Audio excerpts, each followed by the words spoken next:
मित्रांनो, सर्वप्रथम बी ए smart teacher या आपल्या यूट्यूब चॅनलवर आपले मनपूर्वक स्वागत. आजच्या व्हिडिओमध्ये आपण संच मान्यता कशा पद्धतीने आपल्या शाळेची फायनलाइज करावी याविषयी माहिती घेणार आहोत. दिनांक 31 ऑक्टोबर 2025 या परिपत्रकानुसार सन 2025-26 या शैक्षणिक वर्षातील प्राथमिक, माध्यमिक व उच्च माध्यमिक या सर्व मुख्याध्यापकांनी संच मान्यता या संदर्भात सर्व माहिती फायनलाइज करायची आहे.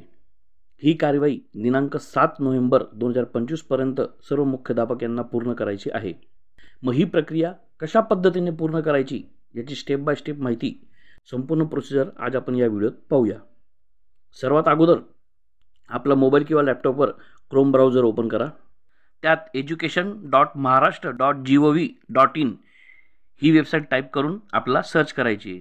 सर्च केल्यानंतर सर्वात अगोदर महाराष्ट्र एज्युकेशन डिपार्टमेंट एक लिंक हा एक पर्याय आपल्याला दिसेल. सर्वात आधी त्यावर क्लिक करूया. आता आपण सदर वेबसाईटच्या होम पेजवर आलेलो आहोत. या ठिकाणी आपल्याला वरच्या बाजूला एक मेनू बार आहे. त्यात आपल्याला विभागीय लिंक ही एक टॅब दिसणार आहे. त्यावर आपण क्लिक करूया. आता आपल्याला या ठिकाणी सदर वेबसाईट अंतर्गत जेवढे पोर्टल असतील त्या सर्व पोर्टलची लिंक आपल्याला इथं दिसणार आहेत. फॉर एक्झाम्पल म्हणून स्कूल पोर्टल, स्टुडंट पोर्टल यावर आपण काम केलेले आहे.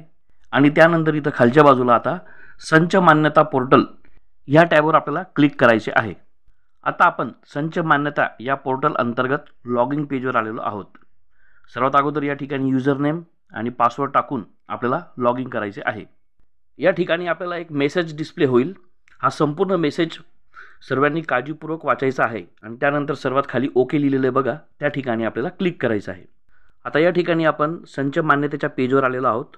इथं आपल्याला एक टिप त्यांनी दिलेली आहे. For any change in category, management, medium, shift, night school, please contact education officer. याचा अर्थ असा होतो की आपल्या शाळेमध्ये या सर्व बाबीसंबंधी काही बदल करायचा असेल किंवा काही माहिती चुकली असेल तर HM स्वतःच्या लेवलवर किंवा क्लस्टर लेवलवर आपण ते दुरुस्त करू शकत नाही. त्यासाठी आपल्याला एज्युकेशन ऑफिसर यांच्याशी कॉन्टॅक्ट करावा लागेल. थोडक्यात म्हणजे आपल्या उपरोक्त कार्यालयाशी. आता या ठिकाणी आपल्याला शाळेच्या UDIS, शाळेचे नाव, लोएस्ट क्लास म्हणजे सर्वात लहान वर्ग आणि सर्वात मोठा वर्ग ही माहिती चेक करायची आहे. School management. मग आता संच मान्यता फायनलाइज करण्यासाठी सर्वात अगोदर पेजच्या वरच्या बाजूला लेफ्ट साईडला इथं बेसिक इन्फॉर्मेशन ही टॅब आपल्याला दिसणार आहे. त्यावर क्लिक करा.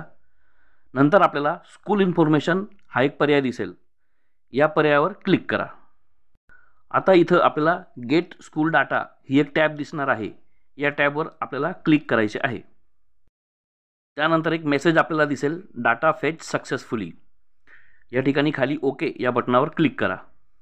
आता या पेजवर आपल्याला काही सूचना दिसतील. या सर्व सूचना आपण काळजीपूर्वक वाचायच्या आहेत आणि त्याखाली आपल्याला स्कूल बेसिक इन्फॉर्मेशन या अंतर्गत आपल्या शाळेची बेसिक सर्व माहिती दिसणार आहे. ही सर्व माहिती आपण व्यवस्थित काळजीपूर्वक चेक करा. या अंतर्गत मीडियम, आपला लोएस्ट क्लास, हायेस्ट क्लास, त्यानंतर मॅनेजमेंट या बाबतीत किंवा कोणत्याही माहितीच्या बाबतीत काही चुकलं असेल तर सरळ आपल्या शाळा टीम किंवा आपले ब्लॉक लेवल नाहीतर डिस्ट्रिक्ट लेवलवर त्यांच्याशी कार्यालयावर संपर्क साधा आणि सदर माहिती दुरुस्त करून घ्या. ही माहिती जोपर्यंत दुरुस्त होत नाही तोपर्यंत संच मान्यता फायनल करू नका. म्हणजे या स्कूल बेसिक इन्फॉर्मेशन बाबत काही चुकलं असेल तर लवकरच आपल्या ब्लॉक, डिस्ट्रिक्ट लेवल कार्यालयाशी संपर्क करा आणि सदर माहिती दुरुस्त करून घ्या. आता या ठिकाणी आमच्या शाळेची सर्व माहिती इथं बरोबर आहे. मग त्या पुढील स्टेप काय असणार आपली, की या पेजच्या वरच्या बाजूला आपल्याला वर्किंग पोस्ट ही एक टॅब दिसणार आहे. त्यावर क्लिक करावे. त्यानंतर आपल्याला working post teaching and non teaching हा एक पर्याय दिसेल.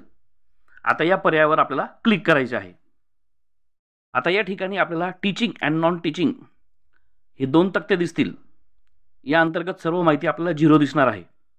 या बाबतीत आपल्याला काही डाऊट असेल किंवा यामध्ये काही आपल्याला अशी माहिती आहे की जी चुकलेली वाटत असेल तर सरळ आपल्या शाळा टीम यांच्याशी संपर्क करावं. नाही तर आपल्या ब्लॉक लेवलवर एज्युकेशन डिपार्टमेंटमध्ये आपण संपर्क करावा. जोपर्यंत 100% तुम्हाला खात्री होत नाही की ही सर्व माहिती बरोबर आहे त्यानंतरच संच मान्यता फायनलाइज हे काम पूर्ण करावे असे या सर्व सूचनांमध्ये एकंदरीत लिहिलेलं आहे. आता या पेजवर लेफ्ट साईडला या तक्त्यामध्ये आपल्याला कार्यरत शिक्षक यांची माहिती दिसणार आहे आणि उजव्या हाताला या तक्त्यामध्ये आपल्याला शिक्षकेतर कर्मचारी, नॉन टीचिंग स्टाफ यांची माहिती दिसणार आहे. पण आता सर्व ठिकाणी 0 आहेत. मग या ठिकाणी आपल्या शाळेचा संपूर्ण डाटा आणायचा असेल तर त्यासाठी गेट शाळाचा डाटा या टॅबवर आपल्याला क्लिक करावं लागेल. आता या ठिकाणी डाटा फेच सक्सेसफुली असा मेसेज आलेला आहे. खाली ओके या बटनावर क्लिक करा. आता या ठिकाणी बघा, आमच्या शाळेमध्ये अंडर ग्रॅज्युएट या अंतर्गत 2 पदं कार्यरत आहेत. मग इथं बघा 2 हा अंक आलेला आहे आणि त्या खाली टोटलमध्ये सुद्धा 2 अंक आलेला आहे. पण वरती मुख्याध्यापक, असिस्टंट, हेडमास्टर या ठिकाणी सर्व शून्य येईल, कारण की जिल्हा परिषदची शाळा आहे. यात इतर सर्व ठिकाणी शून्य येतील.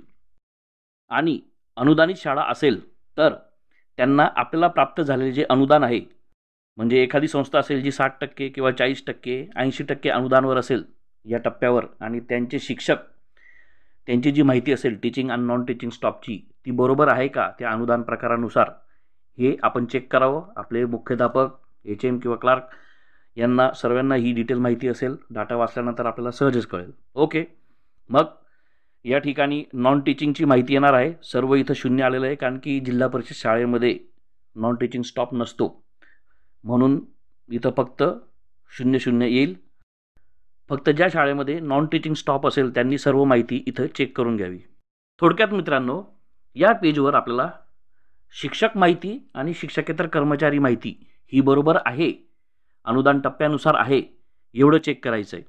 आणि त्यानंतर खाली बघा, आता आमच्या शाळेमध्ये 2 शिक्षक आहेत, तर दोन्ही शिक्षकांचे नावं इथं आलेले आहेत, त्यांची पोस्ट आलेली आहे, नाव आलेलं आहे, शाळेत ID आलेली आहे, मीडियम, हे सर्व चेक करायचं आहे. आणि सर्वात शेवटी सिलेक्ट मीडियम हा एक पर्याय दिसेल, या ठिकाणी क्लिक करायचं आहे आणि मराठी हा प्रकार सिलेक्ट करायचा आहे.